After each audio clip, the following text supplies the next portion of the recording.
ጤና ይስጥልኝ ተመልካቾቼ ዛሬ ይዤላችሁ የቀረብኩት ምርጥ የኦትሚል ወይም የኦትስ ኩኪስ ነው እንደምትወዱት እርግጠኛ ነኝ አሁን ወደ አሰራሩ እንሄዳለን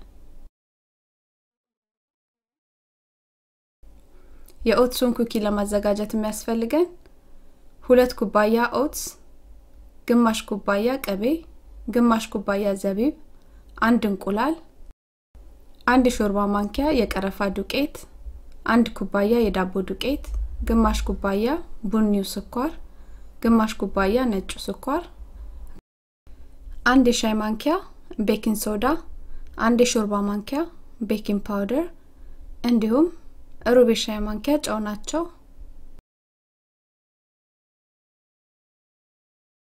ሰፋ ባለ ዕቃ ላይ ዘቢቡን ዱቄቱን ቤኪንግ ሶዳውንና ቤኪንግ ፓውደሩን አድርገን እናዋህዳቸዋለን ቤኪንግ ሶዳውን እንዳስፈላጊነቱ ነው የምንጨምረው ካልፈለጋችሁ እሱን መተው ትችላላችሁ ያው የምንጠቀምበት ትንሽ ኩኪሱን ደረቅ አድርጎ ቆርሽም እንዲል ስለሚያግዘው ነው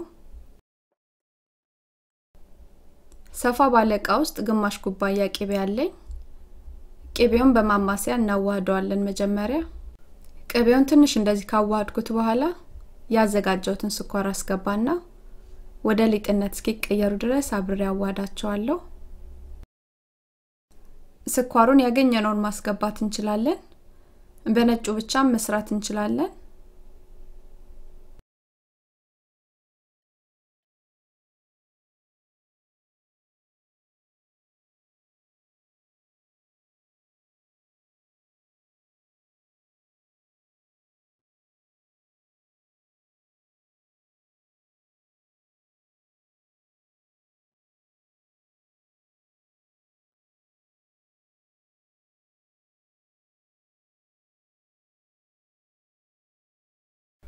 ቅቤውንና ስኳሩን እንደዚህ በደንብ ካቀላቀለን በኋላ ያዘጋጀነውን እንቁላል እናስገባና አብረን እናዋህዳቸዋለን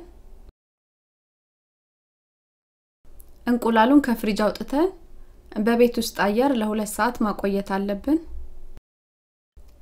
በጣም የቀዘቀዘ ከሆነ እንቁላሉ ቅቤውን ስለሚያጠነክርብን ትንሽ ሊያስቸግረን ይችላል በመናዋህድበት ሰዓት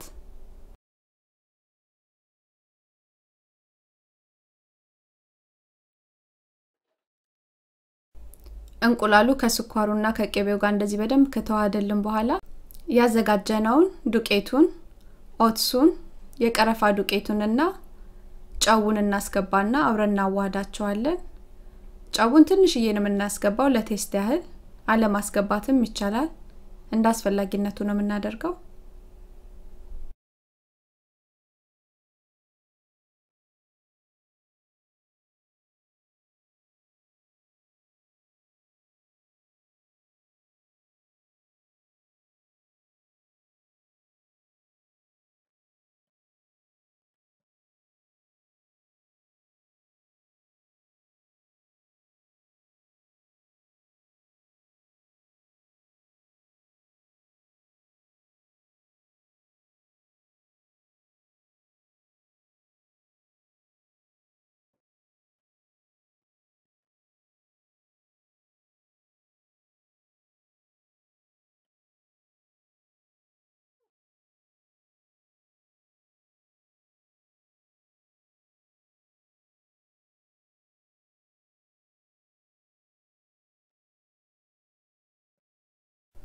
እንደዚህ ተዋህዶ ቡክት ካለልን በኋላ በማንኪያ እየቆነጠረን ወደ መጋገሪያችን ላይ እናደርገዋለን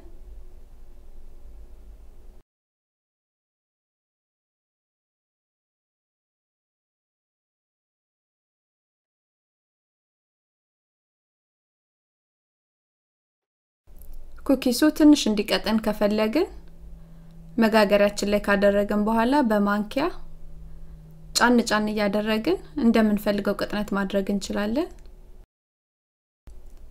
እኔ በጣቴ ጫን ስለው ብዙም እንዳይወፍር ብዙም እንዳይቀጠን አድርጌ ነው ያደረኩት እናንተ እንዲቀጠን ከፈለጋችሁ ትንሽ ሳይዙን ጠፍጠፍ አርጋችሁ ከፍ ማድረግ ትችላላችሁ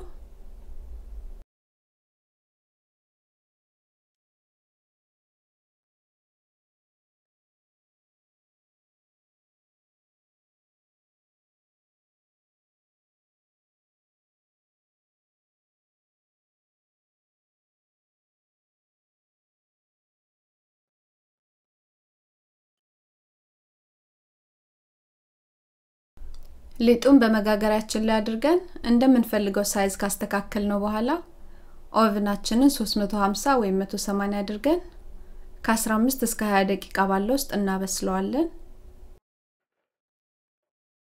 በ15 ደቂቃ ውስጥ እንደዚህ ቆንጆ ሆኖ በስሏል።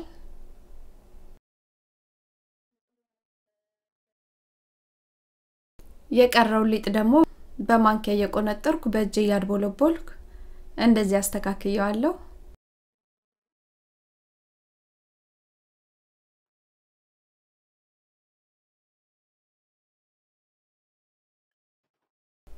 ኦቨኑን ተመሳሳይ አድርጌ ነው ያበሰልኩት። 350 ወይ 180 ላይ አድርጌ በ15 ደቂቃ ውስጥ ነው ያበሰልኩት። ኩኪሱ ደረቅ ብሎ የሚጣፍጥ ኩኪስ ነው የሆነው። በግራ በኩል ያለው በማንኪያ እየቆነጠርኩ በእጄ ያድቦለቦልኩት ነው።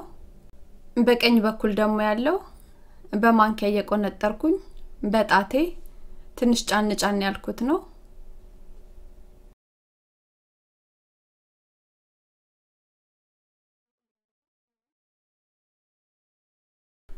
ይሄን ይመስላል ምርጥና የሚጣፍጥ የኦትሜል ወይም የኦትስ ኩኪስ። እንደወደዳችሁት እርግጠኛ ነኝ። አስተያየት ጥያቄ ካላችሁ ቀበላለሁ። አመሰግናለሁ። ደህና ሁኑ።